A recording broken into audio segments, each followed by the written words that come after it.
नमस्कार, मैं हूं खान। दिन भर की खबरों में सबसे पहले डालते नजर आज के मुख्य समाचारों पर। नकली खाद बीज की बिक्री करने वालों के खिलाफ कार्रवाई की मांग मुकर। आरोप कृषि अधिकारियों की नाक नीचे। वर्षों से किसानों के साथ खेला जा रहा खेल। प्रशासन ने नहीं की कार्रवाई तो चुप नहीं बैठेगा किसान। नकली खाद बीज बनाने वाली कंपनियों व फर्मों के खिलाफ कार्रवाई की मांग। साजिश के तहत विद्युत व्यवस्था बिगाड़ने का आरोप। राजस्व हानि पहुंचा रही एफआरडी के ठेकेदार। मनरेगा कार्य शुरू करने की मांग। नगर परिषद उप कार्यालय पर किया प्रदर्शन। अब खबरें विस्तार से। रोडवेज डिपो के सामने चक्काजाम करने वालों में से 15 महिलाओं व पुरुषों के खिलाफ नामजद और 15-20 अन्य के खिलाफ जंक्शन पुलिस थाना में मुकदमा दर्ज किया गया है। यह मुकदमा एएसआई की ओर से करवाया गया है। जंक्शन पुलिस थाना में पदस्थापित एएसआई कृष्णलाल निवासी नई आबादी टाउन ने लिखित रिपोर्ट पेश करते हुए बताया कि वे शनिवार देर शाम झगड़े की सूचना प्राप्त होने पर रोडवेज डिपो के सामने पहुंचे तो 35 से 40 व्यक्तियों ने डिवाइडर लगाकर रोड को जाम कर रखा था और रोड पर हंगामा कर रहे थे। उन्होंने इस संबंध में थाना में सूचना दी। कुछ समय बाद head constable Kurdaram, constable Yogendra Kumar, Amarchand, Balraj Singh व आनंद कुमार मौके पर पहुंचे। मौके पर विनोद कुमार भाट निवासी पुरानी खुंचा, हैप्पी उर्फ जय सिंह सिकलीगर, हैप्पी सिकलीगर, मान सिंह व अपू गुरमेल, बिट्टू, राहुल, किट्टू, गीता, पूजा सिकलीगर, इंदिरा, गुलबदन और लाडो पत्नी ओमी सिकलीगर, कृष्णा निवासी भट्टा कॉलोनी जंक्शन व 20-25 अन्य व्यक्तियों ने रोड पर डिवाइडर लगाकर रोड जाम कर रखी थी। सड़क के दोनों साइड में वाहनों की लंबी कतारें लगी हुई थी। इनमें एम्बुलेंस भी शामिल थी। रोड जाम कर रहे व्यक्तियों के साथ समझाइश के प्रयास किए तो वे मरने मारने पर उतारू हो गए। भीड़ को सड़क पर रुके हुए वाहन एम्बुलेंस को निकालने के लिए समझाइश का प्रयास किया गया, लेकिन भीड़ अत्यधिक आवेश में आ गई। इनमें से 10-15 युवक अत्यधिक आवेश में थे जो आमजन व रुके हुए वाहन एम्बुलेंस को भी नुकसान करने पर उतारू थे। इस पर उच्च अधिकारियों के आदेश पर सिविल बल प्रयोग करते हुए भीड़ को तीतर बीतर किया गया तो अन्य पुरुष व महिलाएं वहां से भाग गए। भीड़ को तीतर बीतर कर सड़क पर आवागमन चालू करवाया गया। पुलिस ने सड़क पर डिवाइडर लगाकर रोड जाम कर आमजन के लिए आवागमन को बाधित करना, एम्बुलेंस को रोककर मरीज की जान को खतरे में डालने के आरोप में 15 नामजद व 20-25 अन्य के खिलाफ बीएनएस की धाराओं के तहत मुकदमा दर्ज कर तफ्तीश एसआई गजेंद्र शर्मा के सुपुर्द की है। राष्ट्रीय मधुमक्खी बोर्ड के सहयोग से श्री खुशहालदास विश्वविद्यालय में सोमवार को पश्चिमी राजस्थान के पहले एकीकृत मधुमक्खी पालन विकास केंद्र का शुभारंभ हुआ। जिला कलेक्टर कानाराम ने 7 दिवसीय प्रशिक्षण व शहद प्रोसेसिंग केंद्र का फीता काटकर उद्घाटन किया। समारोह में उप निदेशक कृषि विभाग चंद्र डुड्डी, उप निदेशक बागवानी डॉक्टर रमेश चंद्र बराला, पूर्व उप निदेशक कृषि जयनारायण बेनीवाल और कृषि अनुसंधान अधिकारी राजेंद्र बेनीवाल मंचासीन रहे। इस मौके पर मधुमक्खी पालन से संबंधित पुस्तिका का विमोचन भी किया गया। जिला कलेक्टर कानाराम ने कहा कि यह केंद्र हनुमानगढ़ श्रीगंगानगर के मधुमक्खी पालकों के लिए वरदान सिद्ध होगा। जिन्हें अभी तक शहद का उचित मूल्य नहीं मिल पा रहा, उन्हें बाजार तक सीधा पहुंच और बेहतर दाम मिलेंगे। उन्होंने शिक्षित बेरोजगारों और छोटे किसानों से मुख्यधारा में आने का आह्वान करते हुए कहा कि कृषि आय बढ़ाने के लिए मधुमक्खी पालन सबसे व्यवहारिक वैकल्पिक व्यवसाय है। पूर्व उप निदेशक कृषि जयनारायण बेनीवाल ने स्पष्ट किया कि मधुमक्खी केवल शहद उत्पादन तक सीमित नहीं, कृपारगण से फसल उपज 30-35% तक बढ़ जाती है। रिटायर्ड आईजी गिरीश चावला ने इसे पश्चिमी राजस्थान में कृषि क्रांति का अगला कदम बताया। उन्होंने कहा, खेती की लागत लगातार बढ़ रही है, ऐसे में मधुमक्खी पालन किसानों की कुल आय में त्वरित वृद्धि कर सकता है। ट्रस्ट अध्यक्ष श्री बाबूलाल जुनेजा ने जोर देकर कहा कि विश्वविद्यालय का उद्देश्य केवल डिग्री देना नहीं बल्कि अपने क्षेत्र का सर्वांगीण विकास है। उन्होंने किसानों व युवाओं को 7 दिवसीय राष्ट्रीय मधुमक्खी प्रशिक्षण शिविर में भाग लेकर नई और उन्नत तकनीकों से लाभ उठाने की अपील की। ये प्रोजेक्ट सैंक्शन हुआ है, आप सबको मालूम होना चाहिए कि ये नेशनल लेवल का प्रोजेक्ट है, छोटा मोटा प्रोजेक्ट नहीं है, बहुत बड़ा प्रोजेक्ट है। आने वाले समय में मधुमक्खी पालक जो किसान हैं उनको बहुत बड़ा फायदा होगा। मधुमक्खी केवल शहद उत्पादन के लिए नहीं है, मैं आपको बताऊं, ठीक है, किसान शहद का उत्पादन मेन तो उसका वही है इनकम, लेकिन फसल उत्पादन में भी मधुमक्खी का बहुत बड़ा रोल है। शिक्षा का कोई साधन नहीं था। मैंने अपनी जिंदगी में बठिंडा से पीने का पानी ट्रेन में आते हुए देखा। यहाँ पर पीने के पानी की कमी थी। धीरे धीरे, और उस समय एक और बात है, कोई शिक्षा की मूलभूत सुविधा नहीं थी। आज इस क्षेत्र के अंदर ये जो शिक्षा का एक पौधा छोटा सा गुरु गोविंद सिंह चैरिटेबल ट्रस्ट ने लगाया था, ये एक बड़े वटवृक्ष का रूप धारण कर चुका है। आज नेशनल बी बोर्ड भारत सरकार द्वारा एसकेडी यूनिवर्सिटी में जो beekeeping development centre sanction किया है, उसका 7 दिवसीय ट्रेनिंग प्रोग्राम का शुभारंभ किया गया। और ये हमारे ज़िले के लिए बड़ी गर्व की बात है कि हमारे ज़िले में एक ऐसा सेंटर खुला जहाँ पर हम किसान भाइयों को बी कीपिंग के बारे में उत्पादन से लेकर मार्केटिंग तक के सभी तरह के समाधान उनको दिए जाएंगे। तो आज इस अवसर पर एसकेडी परिवार और सभी जिलेवासियों को बधाई देता हूँ और उम्मीद करूँगा कि ये सेंटर्स जिले में किसानों की आजीविका बढ़ाने में बड़ा महत्वपूर्ण। नगर परिषद में शामिल जिला मुख्यालय के आसपास की ग्राम पंचायतों सतीपुरा, कोहला, दोकेंजे, चकज्वाला सिंह वाला व नगर पालिका में तब्दील गुलवाला की दोनों पंचायत नेवादान और सिहागान के मनरेगा श्रमिकों ने सोमवार को अखिल भारतीय खेत मजदूर यूनियन के बैनर तले पूर्व घोषणा अनुसार मनरेगा कार्य शुरू करने की मांग को लेकर जंक्शन स्थित नगर परिषद उप कार्यालय परिसर में प्रदर्शन किया। प्रदर्शन के बाद नगर परिषद आयुक्त को मांगों के संबंध में ज्ञापन सौंपा और वार्ता की। प्रदर्शन कर रहे मनरेगा श्रमिकों की अगुवाई कर रहे एडवोकेट रघुवीर वर्मा ने कहा कि राज्य सरकार की ओर से हाल ही में ग्राम पंचायत सतीपुरा, कोहला, दोकेंजे, चकज्वाला सिंह वाला को नगर परिषद में शामिल किया गया है। वर्तमान में इन ग्राम पंचायतों में मनरेगा कार्य बंद कर दिया गया है। इसे मनरेगा मजदूरों के परिवारों पर 2 वक्त की रोजी रोटी का इंतजाम करना मुश्किल हो गया है। उन्होंने नगर परिषद में शामिल ग्राम पंचायतों के मनरेगा श्रमिकों के नए जॉब कार्ड बनाकर काम देने की मांग की। आयुक्त सुरेंद्र यादव ने मनरेगा श्रमिकों को बताया कि इस संबंध में पत्र जयपुर भेजा गया है। वहां से मार्गदर्शन मिलने के बाद शहरी क्षेत्र का मनरेगा श्रमिकों के नए जन आधार कार्ड व नए जॉब कार्ड बनाए जाएंगे। 2 जुलाई से शुरू होने वाले पखवाड़े में सभी मनरेगा श्रमिकों को काम मिल जाएगा।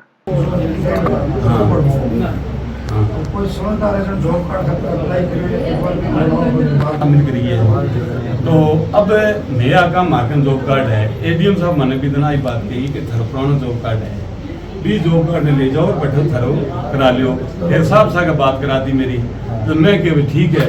अब तुम मैंने प्रक्रिया बता दी, मैं भी ना फॉलो।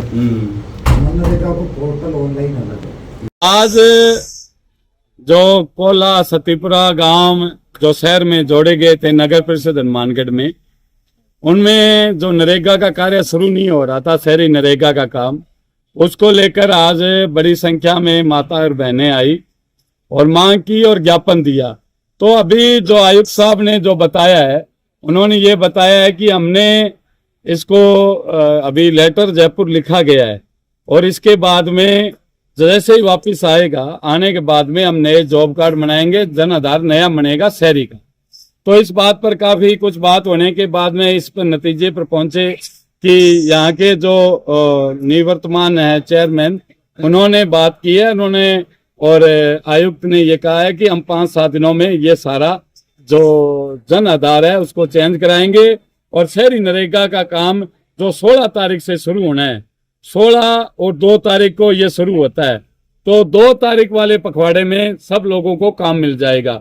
16 वाले में हो सकता है भी नहीं मिल पाए, क्योंकि आज 9 तारीख हो गई है, 5-6 दिनों में नए जॉब कार्ड एंट्री नहीं हो तो 2 तारीख को जो पखवाड़ा शुरू होगा उसमें कोला सतीपुरा सबके जो नाम है वो आ जाएंगे। साया 2 हफ्ता पहला भी आया, जब भी कोई सुनवाई को नहीं हुई ना। मैं टांगरी पिया वजंग घर में कुमानी और ना वो नरेगा के ऊपर ही है। खास तौर से मेरा बरगी लुगाया घनी है जो घर में कोई को नहीं कुमानी हो। आज पिसावे कल पिसावा 2 महीना काम ही हो गया, काम चले को नहीं। अगर काम चल तो टावरा की फीस होवे वे तुम्हार पर ही मांगा, मम्मी मैंने यो दो वो दो, जो मैं नरेगा पर ही नहीं भरा। नरेगा की ना सुनाई होवे फिर इसो शहर और गांव को क्या फर्क है। भारतीय किसान संघ तहसील शाखा खोइया की मासिक बैठक सोमवार को तहसील अध्यक्ष बेगराज की अध्यक्षता में हुई। बैठक में ग्राम अध्यक्षों ने अपनी अपनी ग्राम समितियों के किसानों से जुड़ी विभिन्न समस्याओं का प्रस्ताव रखा। उपस्थित सदस्यों ने सर्वसम्मति से इस प्रस्ताव को पारित भी किया। की भारत माता की, भगवान बलराम की, भारत माता की, भारतीय किसान संघ जिंदाबाद, भारतीय किसान संघ जिंदाबाद, भारतीय किसान संघ जिंदाबाद, भारतीय किसान संघ जिंदाबाद, भारत माता की, भारत माता की, भगवान बलराम की, भगवान बलराम की, भारत माता की, भारत माता की, भारतीय किसान संघ जिंदाबाद। संघ की मासिक बैठक हुई जिसमें सभी ग्राम अध्यक्षों ने भाग लिया और सभी ने मिलकर के सर्वसम्मति से प्रस्ताव पारित कर जिला कलेक्टर के नाम में ज्ञापन उप तहसीलदार को दिया गया आज के बैठक का जो मुख्य एजेंडा रहा वो ये रहा कि नकली खाद, बीज, उर्वरक, पेस्टिसाइड आदि के खिलाफ कठोर कार्रवाई हो। और पिछले दिनों गंगानगर हनुमानगढ़ में कृषि मंत्री किरोड़ीलाल जी मीणा द्वारा जो छापेमारी कर धरपकड़ की गई, उसके लिए भारतीय किसान संघ उनका तहे दिल से धन्यवाद और आभार प्रकट करता है। और उसको अंजाम तक पहुंचाने के लिए मंत्री जी से यह भी भारतीय किसान संघ मांग करता है कि जिन अधिकारियों के सानिध्य में ये कार्य हुआ, उन अधिकारियों की भी जांच कर और उनके खिलाफ कठोर कार्रवाई हो। और जितने भी पेस्टिसाइड, उर्वरक, खाद विक्रेता है उनकी जांच कर और जो दोषी पाए जाते हैं उनके खिलाफ कठोर कार्रवाई हो। और नकली डीएपी प्रकरण राउसर जो इफ्को के ठेलों में भरकर बेचा गया था, उसकी विशेष कमेटी बनाकर जांच की जाए। और मुख्य रूप से खुइयां उप तहसील के 40 गाँव में पेयजल और बिजली की चरमराई व्यवस्था, बिगड़ी हुई हालत को सुधार करने के लिए ज्ञापन ऊर्जा मंत्री और जल संसाधन मंत्री को दिया गया। और जिला भाजपा कार्यकर्ताओं ने ठेके की शर्तों का उल्लंघन कर टाउन क्षेत्र में साजिश के तहत विद्युत व्यवस्था बिगाड़ने का आरोप लगाया है। इस संबंध में सोमवार को भाजपा नगर मंडल टाउन के कार्यकर्ताओं ने जोधपुर विद्युत वितरण निगम लिमिटेड के सहायक अभियंता मुकेश शर्मा से मुलाकात कर उन्हें लिखित में शिकायत की। ज्ञापन के जरिए विभाग को राजस्व हानि पहुंचा रही एफआरटी के ठेकेदार फर्म को ब्लैकलिस्ट कर हटाने की कार्रवाई करने की मांग भी की गई।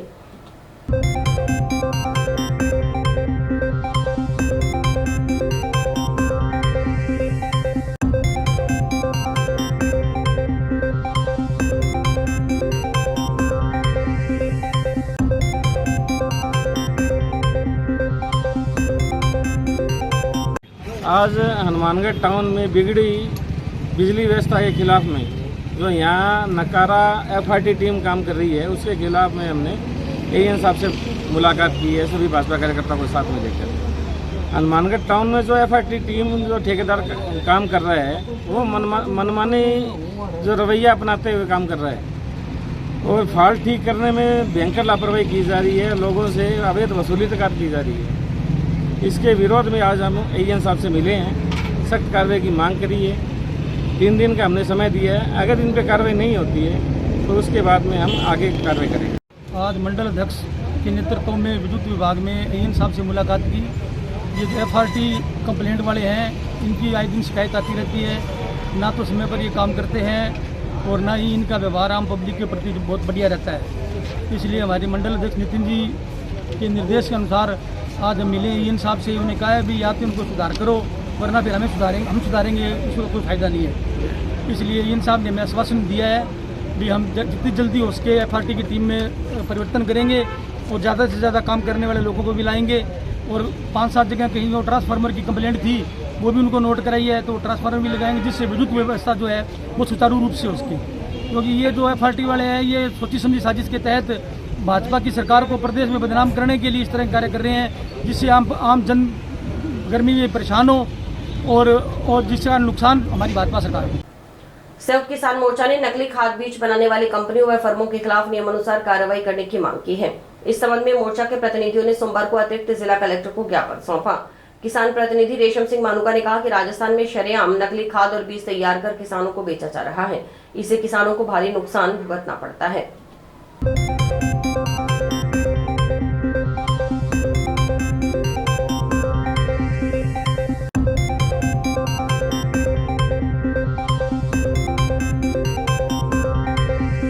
ऐसा कई सालों से किसानों की मांग है कि जो किसानों को नकली बीज दिए जाते हैं, नकली खाद दी जाती है, उस पर रोक लगे। लेकिन किसानों ने बहुत कोशिश की और कहीं ना कहीं आम राजनीतिक पार्टियां और आम जनता जो खेती से जुड़ी हुई नहीं है वो भी ये समझ रही थी कि ये किसान ऐसे ही बार बार धरना और प्रदर्शन करते हैं। लेकिन पिछले दिनों राजस्थान सरकार में मंत्री किरोड़ीलाल जी मीणा द्वारा जब विभिन्न फैक्ट्रियों पर छापे मारे गए तो देखा गया कि राजस्थान में बहुत बड़े पैमाने पर नकली खाद तैयार की जा रही है, नकली बीज तैयार किए जा रहे हैं। हम किरोड़ीलाल जी मीणा का धन्यवाद करते हैं कि जिन्होंने इसको उजागर किया और पूरे राजस्थान में ही नहीं पूरे देश में पता चला कि राजस्थान में कैसे जो बार बार किसानों की आवाज़ को नहीं सुना गया और जब मीणा जी ने छापे मारे तो कैसे जो नकली बीज और खाद बहुत बड़ी मात्रा में मिला है। उसी संबंध में आज हम कलेक्टर महोदय को ज्ञापन देने आए थे कि हनुमानगढ़ गंगानगर हमारे क्षेत्र में भी पिछले दिनों की एक हनुमानगढ़ की घटना है। रावसर के अंदर नकली डीएपी पकड़ी गई, लेकिन उसमें जो उचित कार्रवाई होनी चाहिए थी आज तक नहीं हुई है। आज जो मंत्री जी ने छापे मारे और ये नकली खाद की फैक्ट्री पकड़ी, रावसर के अंदर कोई ऐसी खाद नकली बन रही थी जिनके खिलाफ उजागर हुआ है और हम यहाँ ज्ञापन देने आए हैं कलेक्टर साहब को कि इनके खिलाफ सख्त कार्रवाई की जाए, क्योंकि जब कोई खाद नकली मिलती है तो बड़े पैमाने पर किसानों का नुकसान होता है और वो नुकसान किसान ही है जो झेल लेता है। अगर और किसी के थोड़ा सा खरोंच आ जाए तो बड़ा कर लाता है कि मेरा ये हो गया वो हो गया। हम चुपचाप, हमारे साथ ही ऐसा हो रहा है। तो हम कहना चाहते हैं कलेक्टर साहब के माध्यम से सरकार को भी कहना चाहते हैं कि धन्यवाद मंत्री जी का भी करते हैं और इनके खिलाफ सख्त से सख्त कार्रवाई की। विश्व पर्यावरण दिवस के अवसर पर ग्राम पंचायत पक्का भादवा के द्वारा विश्व वृक्ष मित्र और मानव सेवा संस्थान के सौजन्य से पक्का भादवा की कल्याण भूमि में बड़े स्तर पर वृक्षारोपण किया गया। संस्थान अध्यक्ष नरेंद्र सुथार ने बताया कि संस्थान ने मानसून सत्र के शुभारंभ में आज बेसहारा की सहारा संस्था के संयुक्त तत्वावधान में पक्का भादवा की कल्याण भूमि में पौधरोपण किया। संस्थान के बैनर तले आयोजित कार्यक्रम में फलदार, छायादार और औषधीय पौधों सहित कुल 151 पौधे लगाए गए। कार्यक्रम के प्रारंभ में नरेंद्र सुथार ने संस्था की कार्यप्रणाली और गत वर्षों में किए गए पर्यावरण संरक्षण के कार्यों पर प्रकाश डाला। इधर गांव की बेसहारा की सहारा संस्था ने आभार व्यक्त करते हुए पौधों के पालन पोषण का जिम्मा उठाया। इस अवसर पर पौधों को पानी के लिए ड्रिप सिस्टम ग्राम पंचायत के सहयोग से लगाई गई। इस पुनीत कार्य में गांव के सैकड़ों ग्रामीण उपस्थित रहे, जिन्होंने पौधरोपण करने में पूर्ण सहयोग किया। मानव सेवा संस्थान के संरक्षक ब्रिजलाल चिंपा ने सभी का आभार जताया और कहा कि पर्यावरण दिवस पर सभी को एक एक पेड़ लगाने की अपील की। समाचार अभी और भी है, देखते रहिए स्काई चैनल। नमस्कार दोस्तों, मैं डॉक्टर निधि डोमेवाले फोकस नागपाल आई हॉस्पिटल से, जो 40 साल से आंखों की बहुत अच्छी सर्विस दे रहा है। आपको ये बताते हुए मुझे खुशी हो रही है कि अब चश्मा निकालने का ऑपरेशन जो लेजर द्वारा किया जाता है, जिसे लेसिक कहते हैं, वो यहाँ पे शुरू हो चुका है। लेसिक यानी लेजर द्वारा आपके आँख का चश्मे का नंबर हटाया जाता है। ये चश्मे का नंबर हटाने के लिए लेज़र किरणों का प्रयोग किया जाता है। हमारे यहाँ हनुमानगढ़ में आधुनिक तकनीक की मशीनें हैं जो FDA अप्रूव्ड है, जो आपकी आंखों के लिए बहुत सुरक्षित है। बिना नुकसान के आपका चश्मे का नंबर हट जाएगा। लेसिक ऑपरेशन से मरीज़ को घबराने की कोई ज़रूरत नहीं है, क्योंकि इस ऑपरेशन में आपको आँख में कोई टीका लगवाने की ज़रूरत नहीं है। हम आँख को एक ड्रॉप यानी एक दवाई के द्वारा सून करेंगे, उसके बाद आपका ऑपरेशन होगा, जो कि 10 से 15 मिनट में हो जाएगा। चलो आए लेसिक ऑपरेशन के द्वारा अपनी नई जिंदगी की शुरुआत करें और चश्मा से मुक्त हो जाए। शिक्षा विस्तार संस्था में आयोजित स्कॉलरशिप फेस्ट 2025 का बहुप्रतीक्षित परीक्षा परिणाम घोषित किया गया। इस परीक्षा में छात्र छात्राओं ने 149 रुपए का पंजीकरण शुल्क देकर हिस्सा लिया था। परीक्षा का आयोजन 20 मई को किया गया। इसमें 2 स्तरों पर छात्र छात्राओं की परीक्षा ली गई। इस प्रतियोगिता के अंतर्गत चयनित शीर्ष 5 छात्र छात्राओं को नगद पुरस्कार के साथ RKCL के कोर्स निःशुल्क कराने की घोषणा संस्थान की ओर से की गई। प्रथम स्थान पर रहे इंद्रदीप को 5100 रुपए, दूसरे स्थान पर रहे हरप्रीत सिंह को 3100 और तीसरे स्थान पर रहे रवि को 2100 रुपए, चौथे स्थान पर रहे हर्ष को 1100 रुपए और 5वें स्थान पर रहे विवेक सुथार को 500 रुपए का नगद पुरस्कार प्रदान किया गया। इन सभी विजेताओं के लिए निःशुल्क RKCL कोर्स की घोषणा की गई। इसके अतिरिक्त परीक्षा में हिस्सा लेने वाले छात्र छात्राओं को उनके परीक्षा प्रदर्शन और केंद्र पर उपस्थिति के आधार पर सम्मानित किया गया। कार्यक्रम के मुख्य अतिथि RKCL के जिला परियोजना अधिकारी खुशदीप सिंह रहे। उन्होंने RKCL व सूचना प्रौद्योगिकी के क्षेत्र में करियर की संभावनाओं पर छात्र छात्राओं का मार्गदर्शन किया और विजेताओं का उत्साहवर्धन किया। मैं शिक्षा विस्तार संस्था में सेंटर हेड योगिता शर्मा हूँ और हमने स्कॉलरशिप फेस्ट 2025 का आयोजन किया था, जिसके तहत 149 के अंदर बच्चों ने रजिस्ट्रेशन किए और 20 तारीख को हमने उनकी परीक्षा ली थी। परीक्षा में उत्तीर्ण 5 जो टॉप 5 हमारे कैंडिडेट थे, उनको हमने कैश प्राइजेस और उनको RKCL के फ्री कोर्सेज अवेलेबल करवाएंगे, जिसमें से फर्स्ट प्राइज 5100 रुपए था और सेकंड 3100, थर्ड 2100 और 1100 और 500 रुपए का हमने प्राइज रखा। हमने आज कार्यक्रम करवाया है RKCL के जितने भी कोर्सेज चल रहे हैं, RSC, IT, Tally, digital marketing, Python programming, इन सभी के कोर्सेज हम यहाँ करवा रहे हैं अभी। और इसी के साथ इसी को मद्देनजर रखते हुए हमने एक प्रोग्राम आज आयोजन किया है सेमिनार का, जिसके अंदर हमने एक 149 का एग्ज़ाम कंडक्ट करवाया था, जो 20 तारीख को बच्चों ने ऑफलाइन पेपर दिया था। और उसके बाद में जिसके अंदर टॉप 5 कैंडिडेट्स को हमने आज यहाँ पे पुरस्कृत किया है, जिसमें जो टॉप 5 जो कैंडिडेट हैं उनको जो हमने इनाम दिया है वो 5100, 3100, 2100, 1100 और 500 रुपये। टॉप 5 बच्चों को हमने इनके जंक्शन के सरस्वती कन्या उच्च माध्यमिक विद्यालय में सोमवार को सम्मान समारोह आयोजित किया गया। कार्यक्रम में उन होनहार बेटियों को सम्मानित किया गया जिन्होंने बोर्ड परीक्षाओं में अव्वल अंक हासिल किए। कार्यक्रम में अतिथियों के रूप में मौजूद अमरनाथ सिंगला ने बेटियों को राजस्थानी साफा व माला पहनाई और स्मृति चिन्ह भेंट कर उनकी हौसला अफजाई की।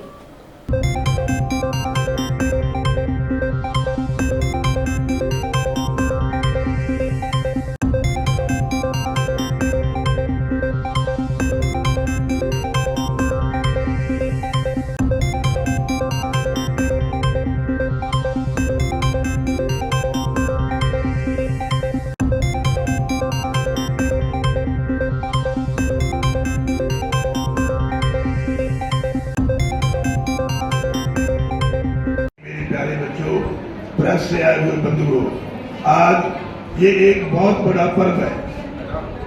इस पर्व को मनाने के लिए जो बच्चों के माँ बाप, भाई बंधु जो यहाँ विद्यालय में पधारे हैं, हम पूरे स्टाफ की तरफ से, मैनेजमेंट की तरफ से मैं इनका हार्दिक स्वागत और धन्यवाद करता हूँ। आदरणीय बंधुओं, ये शील्ड नहीं है, ये माला नहीं है, ये पगड़ी नहीं है, ये बच्चों की एक नींव है तरक्की की। ये बच्चे जब तक जिंदा रहेंगे तब तक इस बात को याद रखेंगे। और मेरा बच्चों के लिए एक संदेश है और मेरे को पूरा विश्वास है कि हमारे विद्यालय के बच्चे इस जोत को घर में, गली में, मोहल्ले में जरूर जगाएंगे कि अगर उनके आसपास घर में, गली में, मोहल्ले में कोई बीड़ी पीता है, कोई तंबाकू का इस्तेमाल करता है, कोई शराब का इस्तेमाल करता है, तो प्यारे बच्चों, आप राष्ट्र भक्ति के एक अभिन्न अंग होकर के उनको प्यार से समझाओगे। यही विद्यालय की तरफ से, मैनेजमेंट की तरफ से आपको एक संदेश है। शाला परिवार में अभिनंदन और साधुवाद। आज परम हर्ष का दिन है कि बोर्ड कक्षाओं में सर्वोत्तम अंक प्राप्त करने वाली छात्राओं का अभिनंदन और उनको सम्मानित किया जा रहा है। गत वर्ष की भांति इस वर्ष भी समस्त बोर्ड कक्षाओं का परीक्षा परिणाम 100% रहा है। उच्च माध्यमिक कला वर्ग में कुमारी हरप्रीत ने 96%, कुमकुम विज्ञान वर्ग में 90%, माध्यमिक परीक्षा में मोनिका ने 93.33%, माध्यमिक परीक्षा में मालविका ने 90.50% अंक प्राप्त कर विद्यालय का गौरव बढ़ाया। सभी छात्राएं प्रथम श्रेणी से उत्तीर्ण हुई हैं। मनरेगा कार्य शुरू करवाने व स्वच्छ पेयजल उपलब्ध करवाने की मांग को लेकर ग्राम पंचायत उत्तम सिंह वाला के ग्रामीणों ने सोमवार को कलेक्टर को ज्ञापन सौंपा। ग्रामीणों के अनुसार ग्राम पंचायत उत्तम सिंह वाला में करीब 80% लोग आर्थिक रूप से कमजोर परिवारों से हैं, जिनका जीवन यापन केवल मजदूरी के साथ मनरेगा कार्य पर निर्भर है।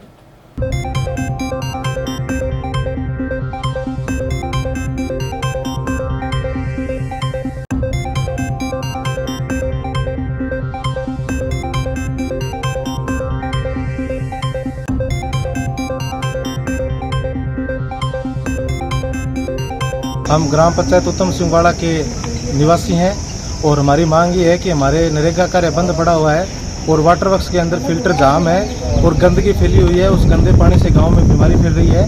और एक हमारे एलडीसी की मांग है कि हमारे पहले ज्योति मक्कड़ जी थे, वो अच्छा काम कर रहे थे। जो अब एलडीसी आए हैं वो नए तो पंचायत में आते हैं और नए सही तरीके से वो काम कर रहे हैं। तो हमारी मांग है उन्हीं एलडीसी को दोबारा ग्राम पंचायत उत्तम सिंहवाड़ा में लाया जाए और नरेगा कार्य जो लोग बेरोजगार है और कोई काम नहीं है, बहुत अच्छी योजना है, उसका लाभ गरीबों को तुरंत दिया जाए और कार्य जल्दी से जल्दी शुरू करवाया जाए। और जो पानी है उनको साफ करवा कर अच्छी तरह से गांव में सप्लाई दी जाए ताकि बीमारियों को रोका जा सके।